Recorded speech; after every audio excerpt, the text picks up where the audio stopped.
Bismillahirrahmanirrahim. Assalamualaikum warahmatullahi wabarakatuh. Alhamdulillah, salatu wassalamu ala rasulillah, wala hawla wala quwwata illa billah, amma ba'd. Alhamdulillahirabbil alamin. Di Ramadan yang pertama ini, tadi pagi sudah saya awali dengan muqaddimah dengan sangat pendek.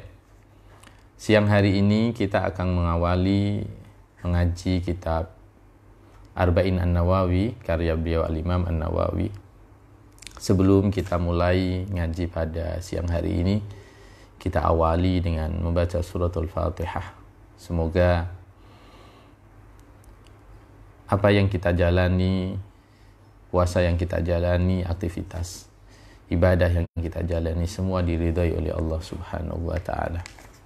Ala hadin niyah wa ala kulli niyatin salihah wa ila hadratin Nabi Mustafa Muhammadin sallallahu alaihi wasallam, summa ila hadrati jami' ikhwani minal anbiya'i wal mursalin wal awliya'i wash syuhada'i was salihin was sahabati wat tabi'in wal ulama'il 'amilin wal musannifin wa jami'il malaikatil muqarrabin, khususan wallah Syabdul Qadir Al-Jilani wa lisan fatah wallah Syamil Tamikin Marungu kusum salamin wa abiham salam tahim badudah ya hadiyan sana sabina wa jami' ahlina wa ahlikum wa nakhussu khususan wa ila imamil qurra wal muhaddisin wa hamalati kitabillahi ajma'in wa nakhussu khususan muallif hadzal kitab Syekh Imam Al-Fatihah.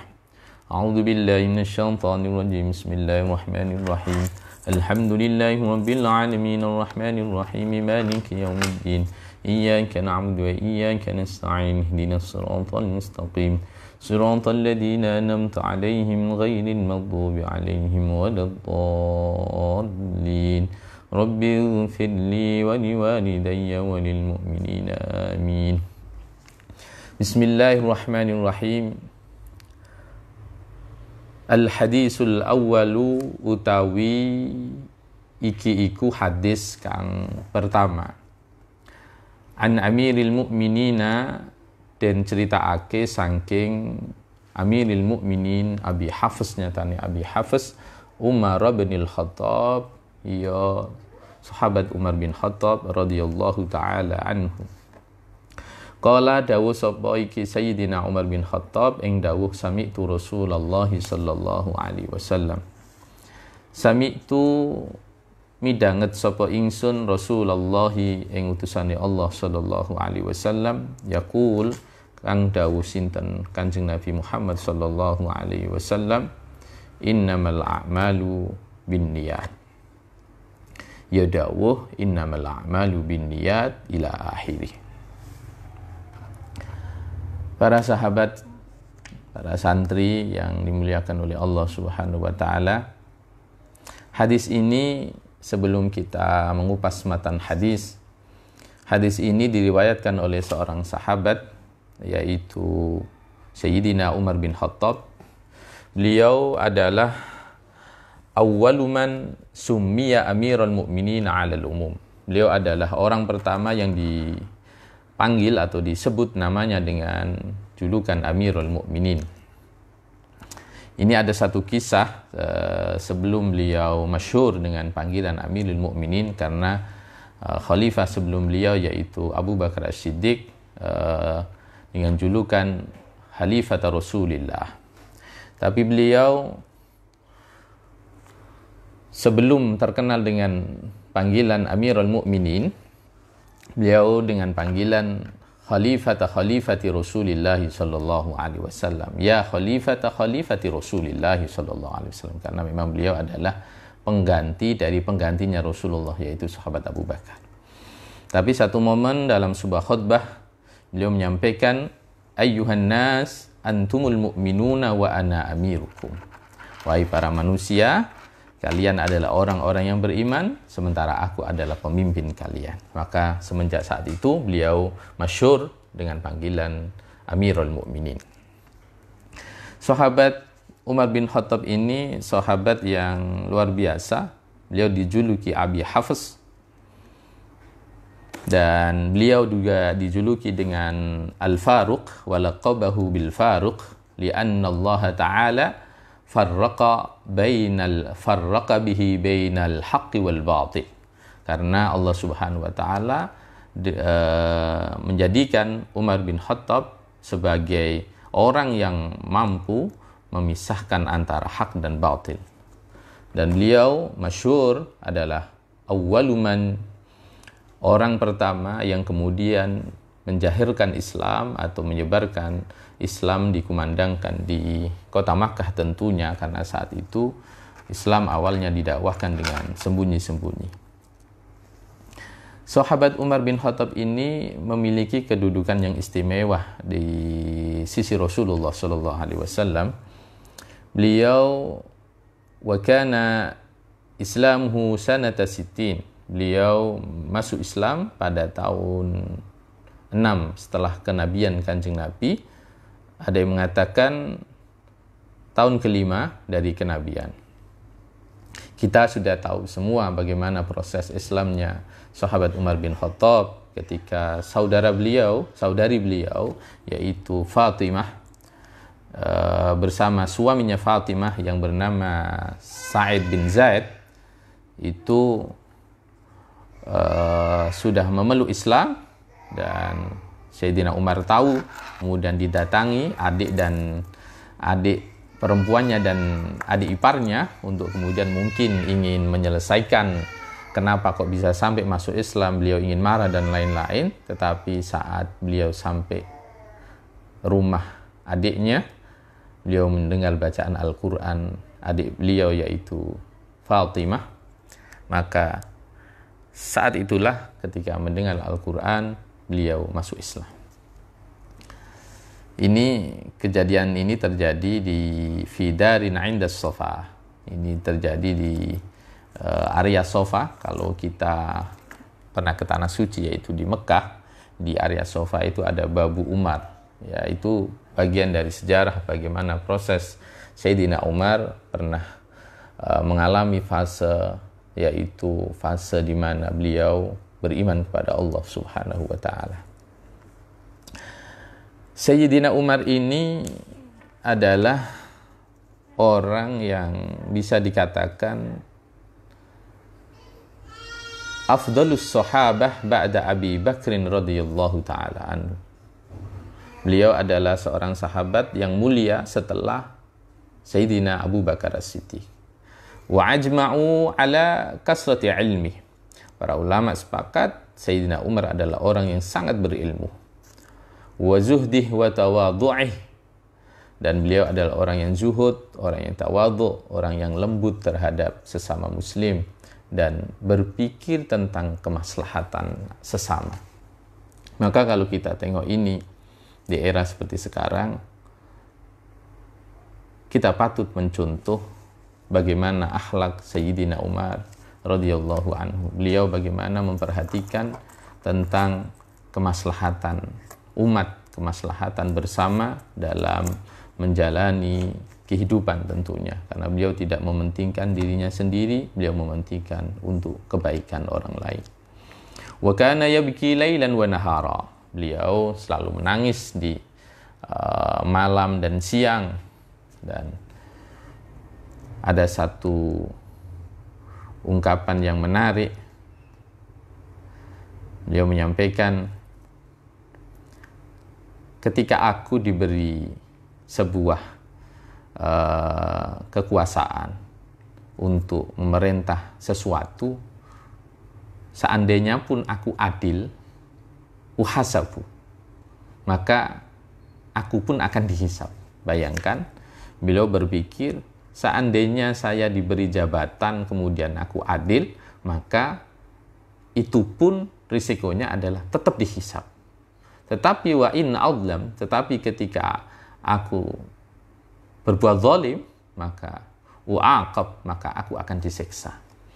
Maka ini adalah pelajaran yang dapat kita petik dari bagaimana prinsip sahabat Umar dalam melihat sebuah jabatan. Beliau memiliki prinsip, kalaupun aku diberi sebuah jabatan dan aku adil, itu pun tetap dihisab. Ketika aku tidak bisa menempatkan tanggung jawab itu, maka aku akan disiksa oleh Allah. Dan bahkan beliau menyampaikan, ketika aku tidur pada siang hari, maka aku telah melalaikan rakyatku. Ketika aku tidur pada malam hari, maka aku telah mensia-siakan diriku sendiri. Coba kita bayangkan, seorang pemimpin yang punya cara berpikir seperti itu, adil saja takut untuk dihisab, berbuat dolim itu pasti akan disiksa.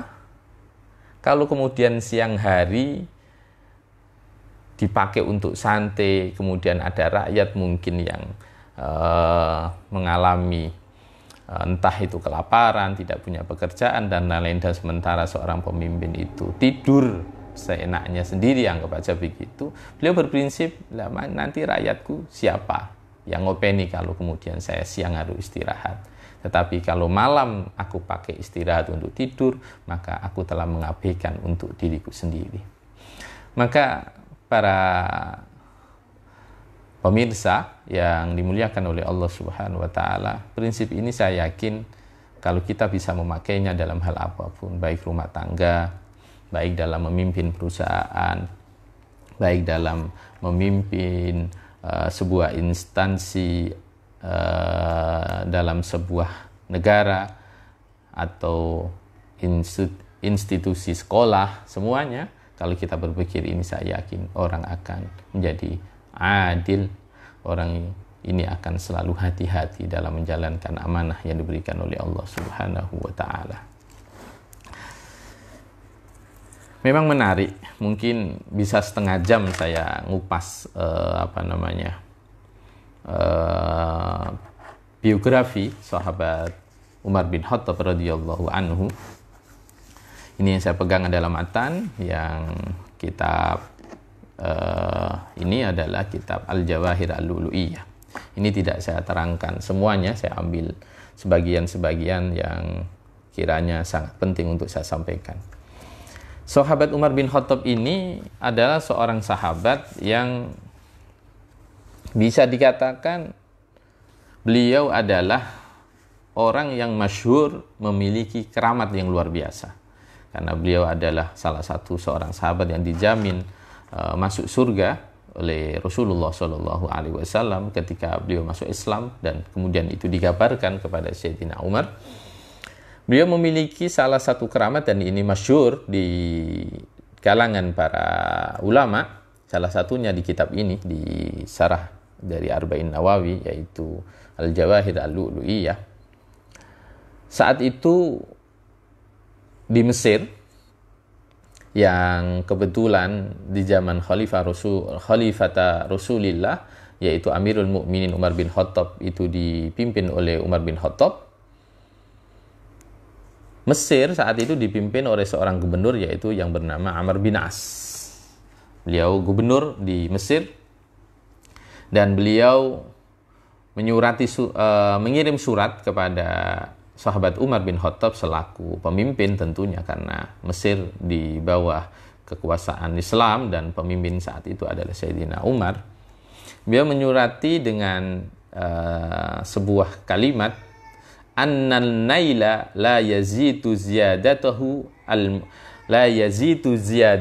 al-mu'tadah illa an tulqa fi imra'atu bikrin.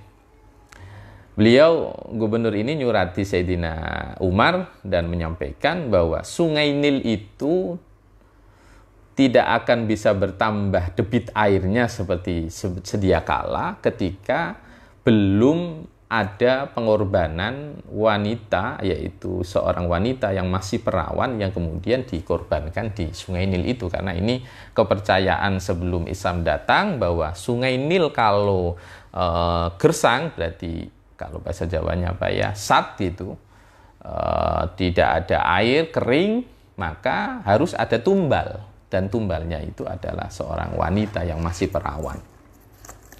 Maka kemudian sahabat Amr bin As menyurati kirim surat kepada Khalifah Amirul Mukminin yaitu Umar bin Khattab dengan sebuah problem tadi. Kemudian dijawablah surat Amr bin As itu dengan sebuah kalimat yang sangat pendek. Sebenarnya sangat pendek ini, dengan sebuah tulisan fa'arsala ilaihi Umaru kitaban fi, dengan sebuah redaksi. Surat itu adalah min Abdillah Umaru, min Abdillah Umar Amiril Mukminin ila Naili Misra, dari hamba Allah yaitu Umar yang merupakan pemimpin orang-orang beriman teruntuk sungai Nil. Coba kita bayangkan, sungai disurati sama sahabat Umar bin Khattab. Amma ba'du, ini kepadanya itu ditulis. Kemudian beliau menyampaikan sebuah kalimat, apabila kamu mengalir atas kehendakmu sendiri, maka fala tajri, sudah, tidak usah mengalir kamu wahai sungai Nil, airnya tidak usah ngalir. Wa in kana al-wahidul qaharu yajrika, ketika memang Allah yang Maha Esa, Allah yang Maha Pemaksa itu yang mengalirkan kamu, maka fanas'alullahal wahidal qahar ay yajrika, maka kalau memang Allah yang mengalirkan kamu wahai sungai Nil, maka aku akan meminta kepada Allah yang Maha Esa, yang Maha Pemaksa untuk supaya sungai itu mengalir lagi, air itu mengalir lagi di area sungai Nil.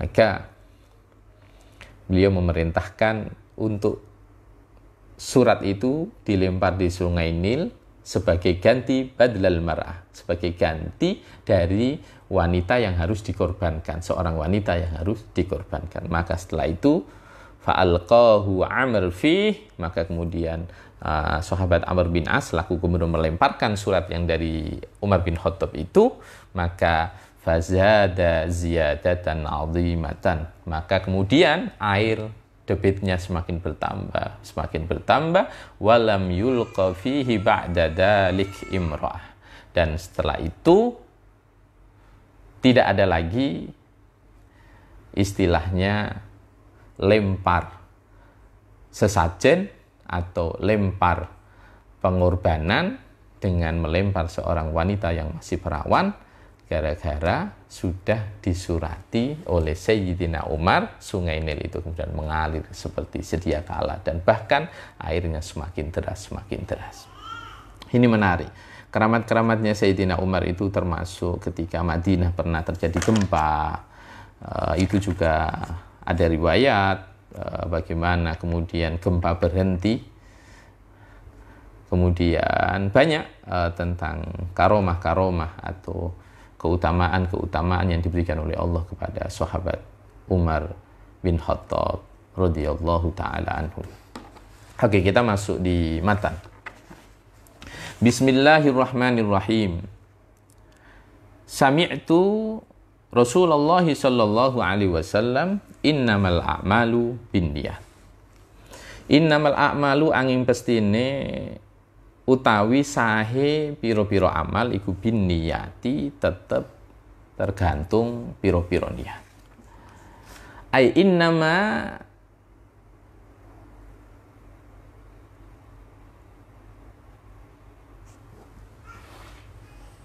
apa ya, kalau bisa saya sampaikan begini.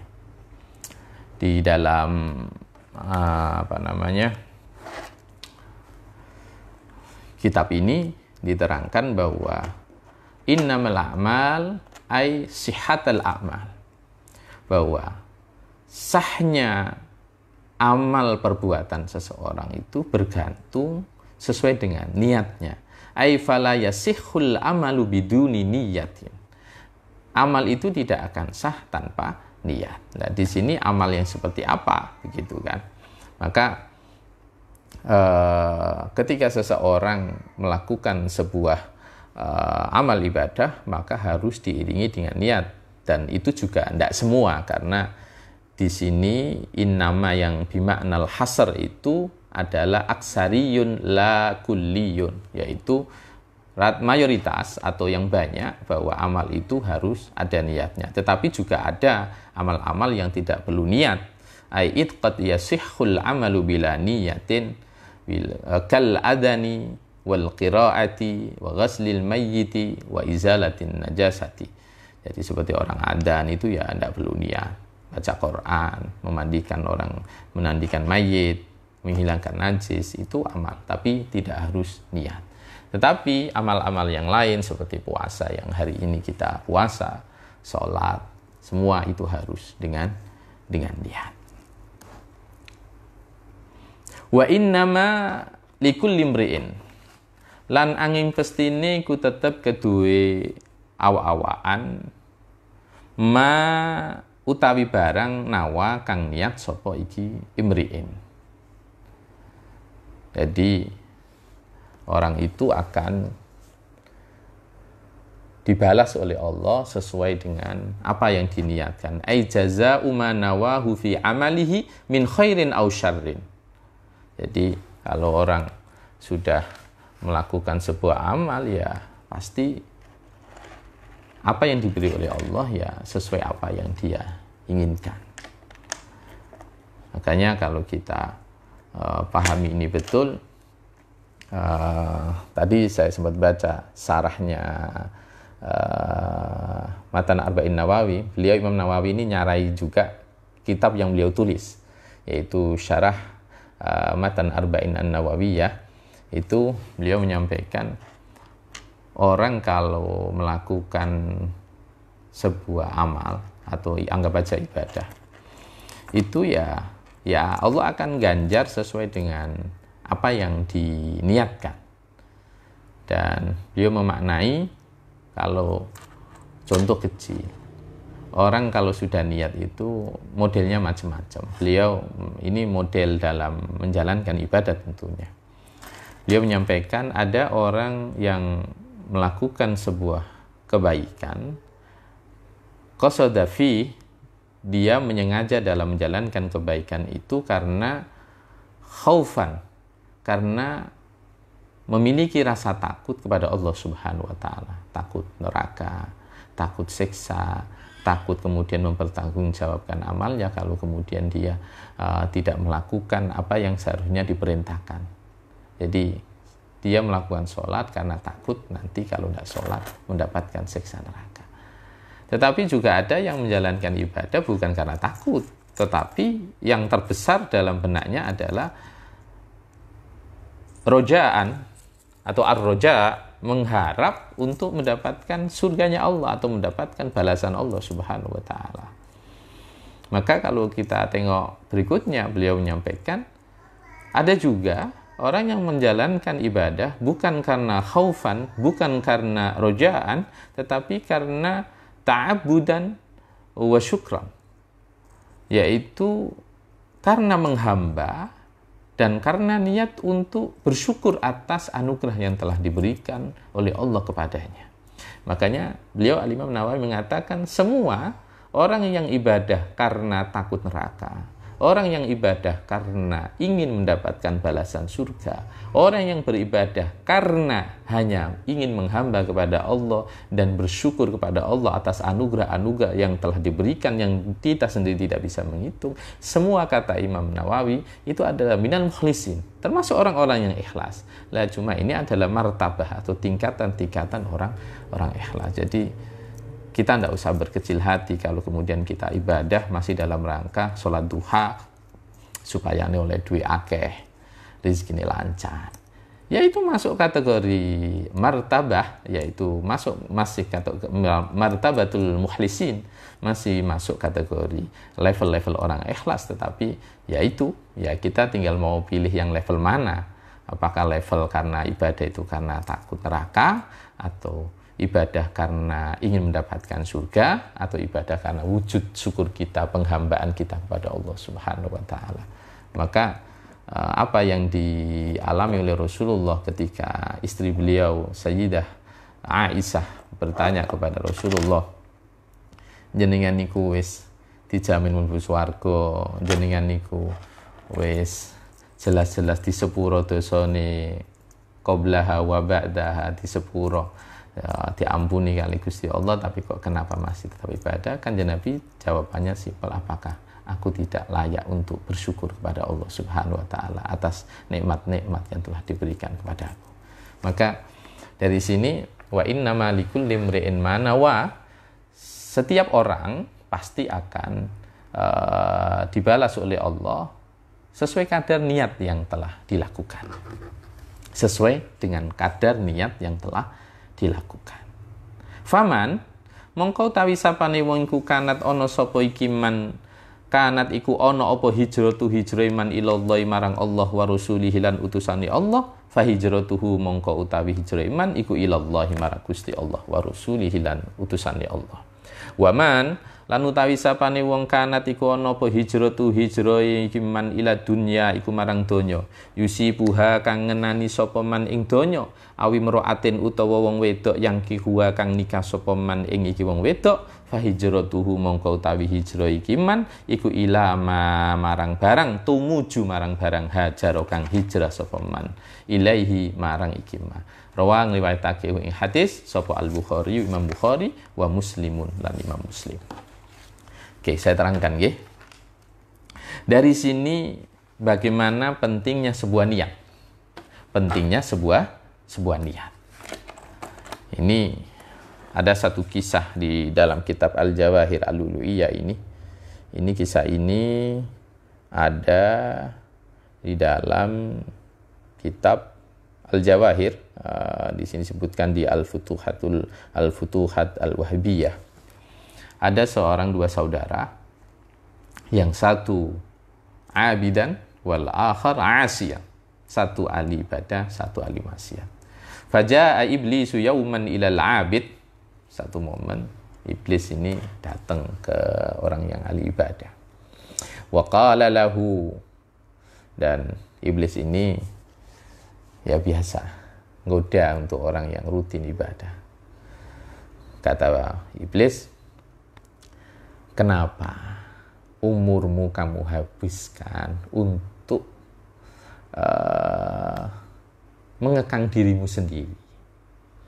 Engkau ibadah, kenapa enggak untuk menuruti keinginan yang mungkin foya-foya, santai-santai? Ngapain kok harus tahajud, harus berlapar-lapar puasa? Ngapain harus bangun malam untuk sholat, untuk sahur? Ngapain? Mending untuk yang happy-happy. Maka kemudian si saudara yang ahli ibadah ini, dia dalam hatinya ngucap, iya, kenapa kok enggak ya refreshing lah sebentar.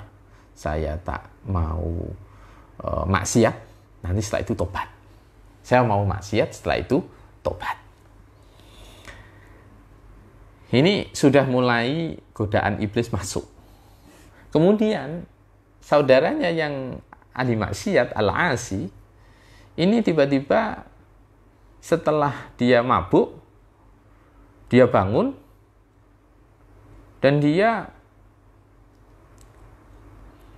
merenung, kenapa kok hidupku saya pakai untuk maksiat terus.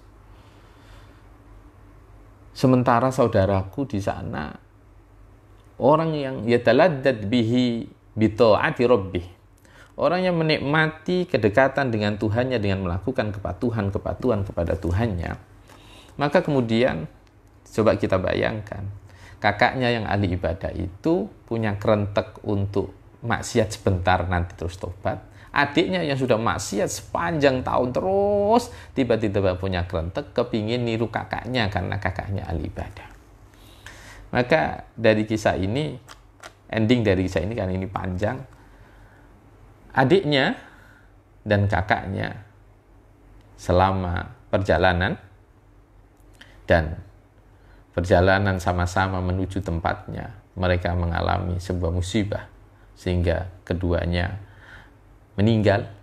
Dan bisa dengan bayangkan, orang yang abid niat untuk menjalankan keburukan, orang yang asi bermaksiat niat untuk bertaubat dan ingin seperti kakaknya.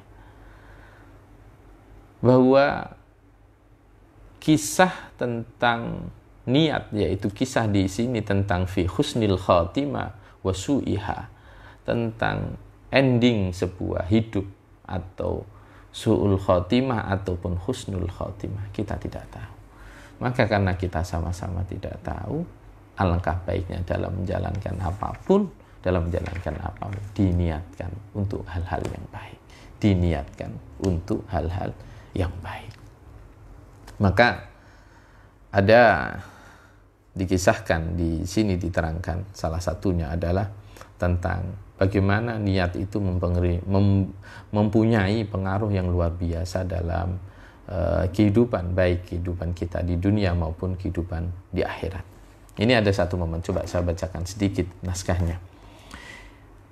Ini orang yang bisa dikatakan dia tidak merasakan melakukan apapun di dunia ini, tapi tiba-tiba ketika di akhirat dia diberikan catatan amalnya yang dia merasa bahwa dia tidak melakukan. Innahu yu'ta bil abdi yaumal qiyamah fayudfa'u lahu kitabun fayakhudahu biyaminih.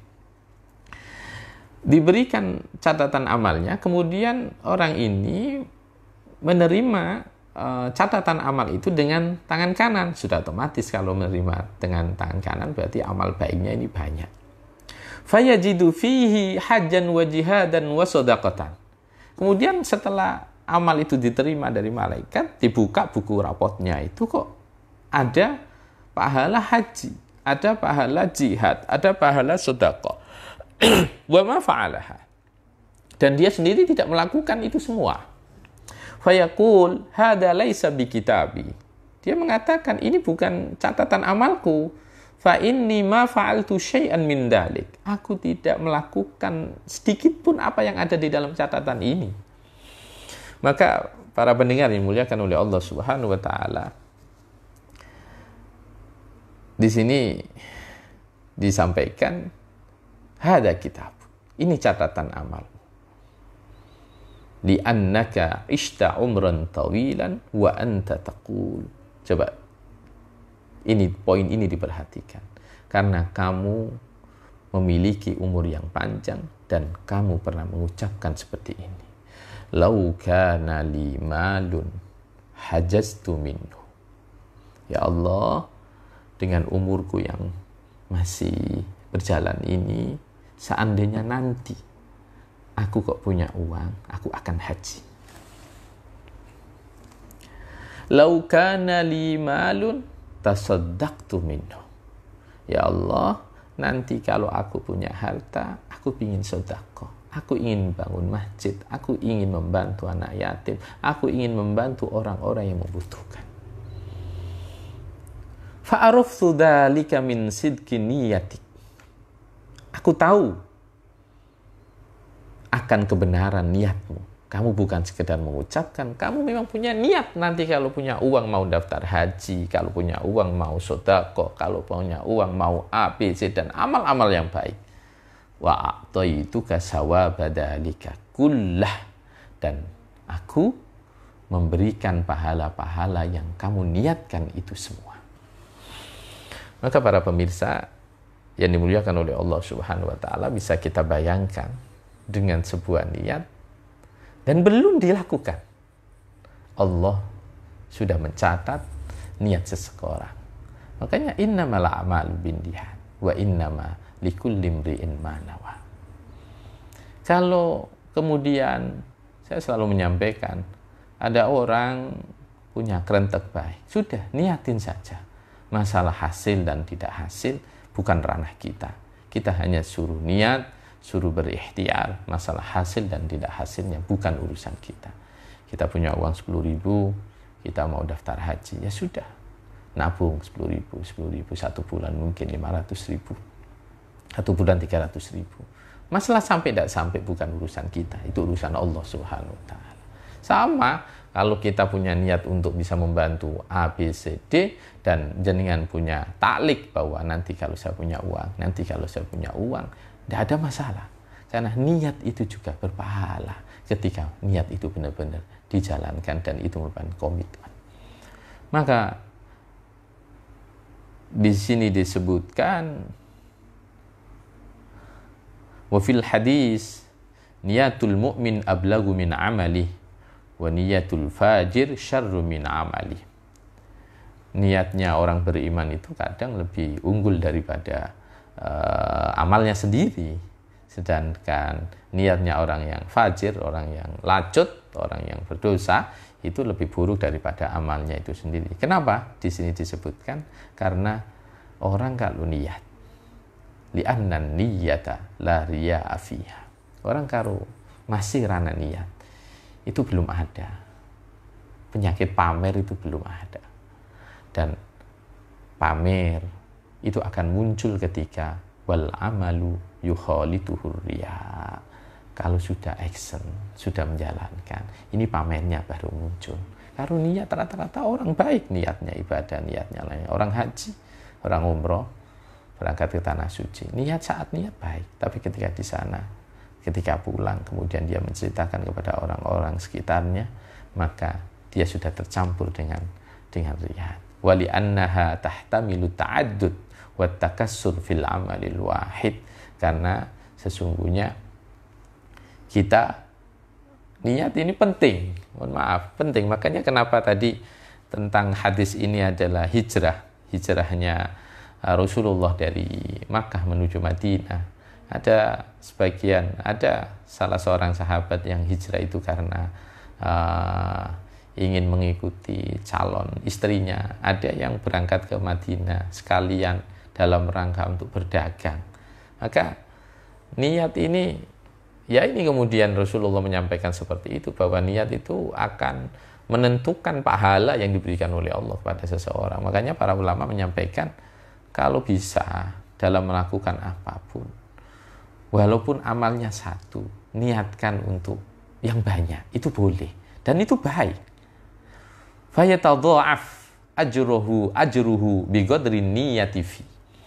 Ketika orang melakukan satu amal ibadah tetapi memiliki niat banyak, itu juga akan berpahala. Ini dicontohkan di sini.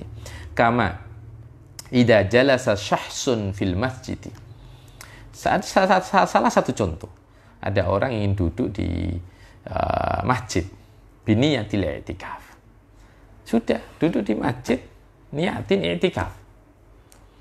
Oke, satu dapat pahala satu ini. Pahala apa? I'tikaf. Wantidaris salah, maghrib ke isya. Selain kita nawaitul i'tikaf lillahi ta'ala, kita bisa niat bahwa bismillah sekalian ngenteni sholat isya. Ini sudah pahala sendiri di luar pahala i'tikaf.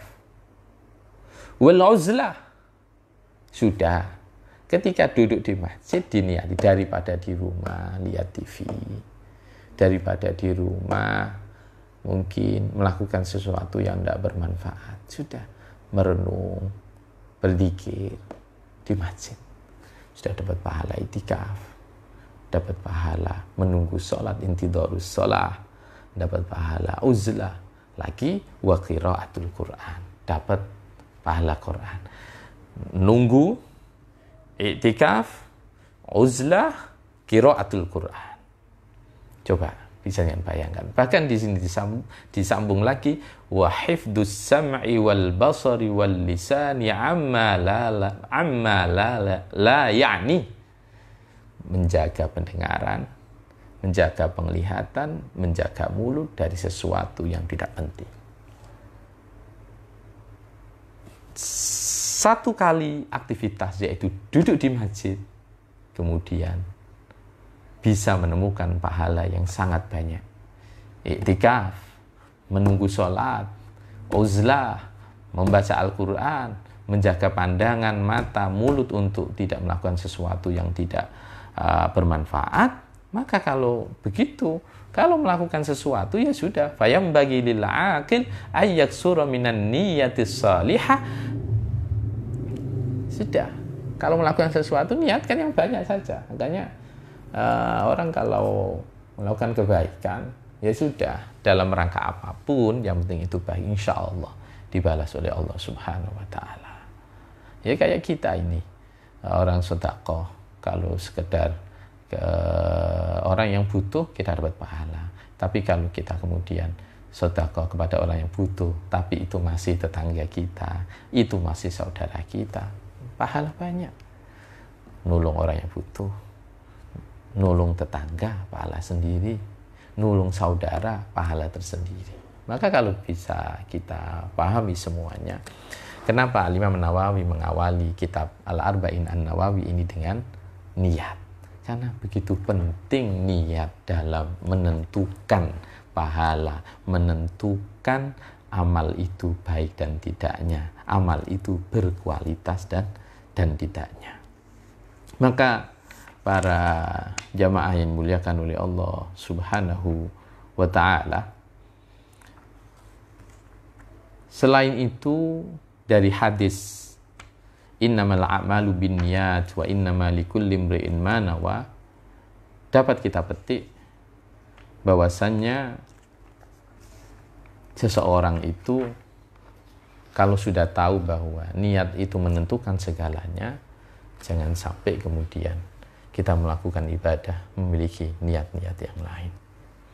Mungkin insya Allah ini sudah hampir 1 jam. Nanti kita lanjutkan di pertemuan berikutnya, dan semoga pengajian ini diridhoi oleh Allah Subhanahu wa ta'ala. Saya duduk di sini, panjenengan yang ikut mendengarkan, semoga sama-sama mendapatkan keberkahan dari Allah Subhanahu wa ta'ala, dan sama-sama mendapatkan limpahan ilmu dari Allah Subhanahu wa ta'ala, dan tentunya kita semuanya bisa ngaji, bisa duduk bareng mendengarkan walaupun secara online ini, secara virtual ini, dicatat oleh Allah sebagai amal yang baik. Semoga puasa kita, puasa Bapak Ibu semuanya, puasa saudara-saudara kita diterima oleh Allah Subhanahu wa ta'ala. Hadanallahu wa iyyakum ajma'in. Ihdinas siratal mustaqim. Wassalamualaikum warahmatullahi wabarakatuh. Al-Fatihah. A'udzu billahi minasyaitonir rajim. Bismillahirrahmanirrahim. Alhamdulillahirabbil alamin. Iyyaka na'budu wa iyyaka nasta'in. Ihdinas siratal mustaqim. Siratal ladzina an'amta 'alaihim ghairil مولاي صل وسلم دائما أبدا على حبيبك خير خلق كلهم هو الحبيب الذي ترجى شفاعته لكل هول من الأهوال مقتحم يا رب بالمصطفى بلغ مقاصدنا واغفر لنا ما مضى يا واسع الكرم